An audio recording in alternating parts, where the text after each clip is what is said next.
जोंनि बिटिआर ओनसोलाव जि लैंड राइट्सनि जि खोथा आरो on the left hand side इविक्शननि खोथा नैबेबायदि अनेक इशुसफोरा दिनै नुजादों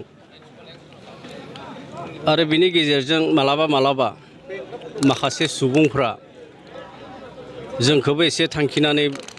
बुंनाय जोङो मिडियाफ्राव जोङो नुदों इलेक्ट्रनिक मिडियाफ्राव थांनाय दाननि 23 आगस्टआव मोनसे समनि आरो बिटिसिनि बारग' जि चिफ बिथाङा जोंनि उदालगुरियावनो फैनानै बुंदों जे आथिखालाव दायो जि इविक्शन जाबाय थादों आरो बे इविक्शन जाबाय थानायनि आन्दोआव गबिन्द बसुमतारी आरो सानजारां बे सानैनि आखाइ दं होननानै बुंदों आरो बिथाङा मोनसे खोथाखौ बुंनो नागिरदों जे 2014 सनाव एनडिएफबि मोन जेब्ला एनडिएफबि प्रग्रेसिभ हिसाबै आरो जि मेम'रेन्डाम भारतनि प्रधान मन्त्रिनो होनाय आरो बेखौनो लानानै बिथाङा बुंनो नागिरो जे दानि जि इविक्शन आरो इविक्शनखौ 2014 नि जि मेम'रेन्डाम अनारेबल प्राइम मिनिस्टार अफ इन्डियानो होनायनि खारनै जादों दा बैखिनि समाव जोङो मोनसे पिस प्रसेसआव दङमोन गभर्नमेन्ट अफ इन्डियाजों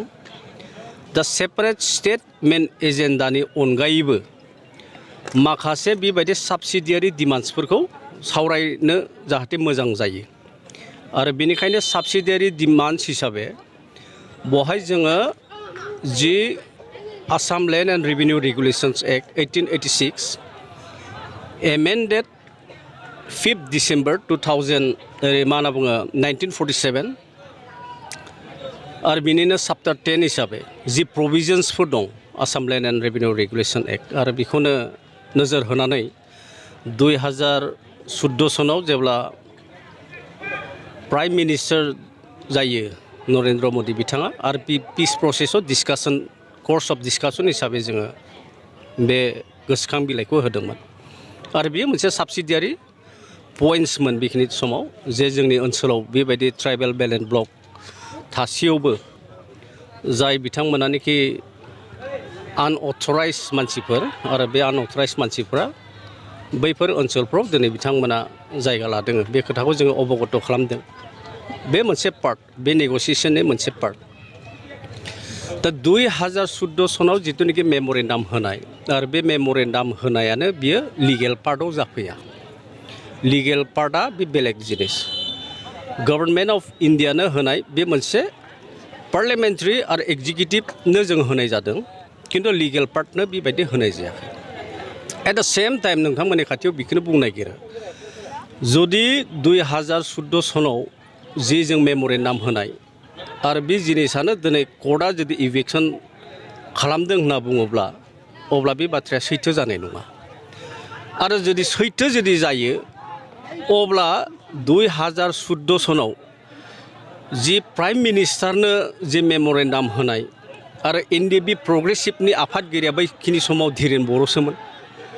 दिनै धीरेन बर'आ सोरजों दं दिनै नोंथांमोना मिथियो दा हाग्रामा महिलारि बिथाङा जोंखौ नोजोर होनानै बाथ्रा बुंस्लायस्लाय जे 2014 सनाव एनडिएफबि प्रग्रेसिभनि आफादगिरिया धीरेन बर'सोमोन दा धीरेन बर'आ दिनै बिथांजों दं दा बे कुइसनखौ बिथांनो सोंब्लानो जायो माना बे समाव नुनो लिगेल पार्टआ लिगेल पार्ट जायो बेखौ नोङो पलिटिकेल बिजों एसे माने मिलायजायै माखासे बाथ्राफोर आरो जि समावनोखि केस होदों आरो बे केस होग्राफ्राथ' दिनै सोरबा नङा बिथांमोनानो दा 2019 सनाव गभर्नमेन्टआ सोरनिमोन आसलते 2019 आवथ' दिनै बिथांमोनानोथ' दंमोन सरकाराव आरो बे 2019 सनाव जितुनिखि केस होनाय आरो बियो दिनै फर्मेलिटिस हिसाबै हाइकर्टआ दिनै बेखौ राय होदों जे बेखिनि ओनसोलफ्राव आरो बेबायदि ट्राइबेल संघ आरो गुबुन गुबुन माहारियारि आफाद बर'फोरनि आरो जोंनि उद्देश्यआ बे मोनसेयानो जे ट्राइबेल बेलेन्स ब्लकआ जुदि थांनानै थायाबोला ट्राइबेल बेल्ट एन्ड ब्लकनि प्रभिजन्सफोरा जुदि मा होनना बुङो इमप्लिमेन्टेसन जुदि जायाब्ला बिसेसकरि जोंनि इन्डिजिनियास अर्थात माने ट्राइबेल मानसिफोरनि थांना थानाया आसलते बे जायगायाव एसे माने उसुबिदा जाहैगोनखौ जोङो नुयो आरो बिनिखायनो दिनै बे बाथ्राखौ साबसाइड खालामाब्लानो बिसेसकरि सोर इलिगेल सोर इलिगेल नङा बे बाथ्राखौ कर्टआ नायगोन एबा लिगेल प्रसेसआ नायगोन खिन्थु जोंनि खोथाया जाहैबाय मा जे जोंनि ट्राइबेल बेल्ट एन्ड ब्लकआव जोंनि मानसिफ्रा जाहाथे सिकिउरिटि मोनो सेफगार्ड मोनो जों बेखौल'सो बुंगोन आरोखि लिगेल पार्टआ नायगोन जे सोर इलिगेल सोर लिगेल बेखौ लिगेल जिथुनाखि पार्ट जि कर्टनि नालाय बियो आरो लिगेल पार्टआ बेखौ नायगोन इलिगेलासो खिन्थु जोंनि बाथ्राया जाहैबाय मा जे बनाफाइड सिटिजेन आरो अरिजिनेल इनहेबिटेन्ट्स अफ माने इन्डिया एज ए सिटिजेन बिथांमोनानो जोंनि ओनसोलाव माने थानो हागोन आरो बे प्रभिजन्सआ जिहेतु माने दंखायो खिन्थु आनअथराइज पार्सन्सफोरा जे बे ओनसोलफ्राव मा होनना बुङो हानि अधिकार मोननाय आरो मोनै बेखौ हाइकर्टआ बेबस्था खालामगोन दा बिथांमोना बुंनो नागिरो जे जोङो बिसेसकरि सानजारां आरो गबिन्द बसुमतारी बिथांमोना माने केस होनायखायसो दिनै इभिक्सना जादों खिन्थु मोनसे खोथाखौ दिनै बिथाङा स्पष्ट मोनथिना लानाया मोजां 2014 नङा जों बिनि सिगां एनडिपिआ गायसनजेननायनिफ्राय आप टु एग्रिमेन्टसिम जोङो मोनसे बेन अर्गानाइजेसन दा जोङो बेन अर्गानाइजेसननि साफा साफा सोद्रोमा आरो बेन अर्गानाइजेसननि जायखिजाया मेम्बार्सआ सोरनिबा एगेन्स्टआव बेबायदि जुदि लिगेल सुइट खालामोब्ला बा लिगेलि जुदि एप्रच खालामोब्ला बे गनायथि मोना मानो होनना बुङोब्ला जोङो बेन अर्गानाइजेसननि सोद्रोमाखाय जोङो केस होब्लाबो आसलते बेफोरो कर्टआव माने खाथिया दा बे खोथाखौ हाग्रामा महिलारि बिथाङा नैबे जि पार्लियामेन्टारि माने वेस अफ मा होनना बुङो फांसनिं अफ द गभर्नमेन्ट लिगेल पार्ट अफ द फांसनिं अफ द गभर्नमेन्ट बे मोननै जिनिसखौ एसे डिफारेन्सियेट खालामना नायोब्ला बिथाङा माने मोनथिगोन आरोखि जानो हागौ बिथाङा बेखौ वान अफ द माने अस्त्र हिसाबै बेबहार खालामगोन जे बिथाङा जिहेतु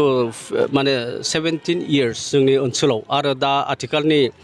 प्रमद बर' बिथांनि दैदेननायाव दिनै जेरैबायदि माने डेभेलपमेन्टफोरा जागासिनो जेरैबायदि नेसनेल लेभेलाव बिटिआर ओनसोला दिनै मोनसे जायगा मोनबाय थादों आरो बिनिखायनो बिथाङा स्लाइटेस्ट मोनसे एजेन्डा लानानै बिसेसकरि हानि खोथाखौ लानानै बिथाङा बे बाथ्राफोरखौ बुंबाय थादों दे जुदि बे हानि प्रब्लेम्सखौ बिथाङा जुदि सल्भ खालामनायमोनब्ला लास्ट माने 17 इयार्सआवनो बिथाङा हागौमोन खिन्थु लास्ट 17 इयार्सआव बिथाङा हानि प्रब्लेमखौ बिथाङा सलुसन खालामाब्लानो बिथाङा गोथां दोनबोबाय थादों आरो प्रब्लेम्स आफ्टार प्रब्लेम्स बेबायदि जाबाय थादों दा जों जुदि इभिक्सननि बाथ्राखौ दिनै जोङो जुदि खालामदों बा लुबैदों होनना बुङोब्ला बेथ' माने उल्था जागोन मानो होनना बुङोब्ला एट दा सेम टाइम प्रमद बर' बिथाङा दिनै 5,000निबो बांसिन बे ओनसोलाव जाय बिथांमोना दं आरो बिथांमोननो दिनै हा पाट्टा होनायनि खारना माथो दा बेजों इभिक्सन आरो हा पाट्टा होनायनि जिथुनाखि बाथ्रा बेखौ सोरबा XYZ जुदि बुङोब्ला बे गावसोरनो क्लियार नङा आरो कन्ट्राडिक्सन बिथांमोननि जे कमेन्ट्स आरो बुंनायफ्रा